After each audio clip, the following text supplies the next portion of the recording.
சாய்நாதர் திருமேனி எம் கண்ணுக்கு விருந்தாகும்.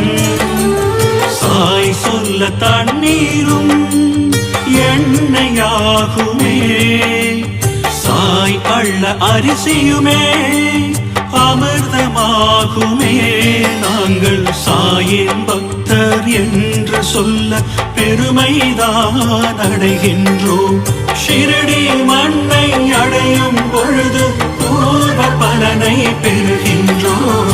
சாயே சாயே ஆன் தாயே சகலமும் தந்தாயே, இம்மையும் அருமையும் தொடரும் துயரை நீயே தீர்ப்பாயே.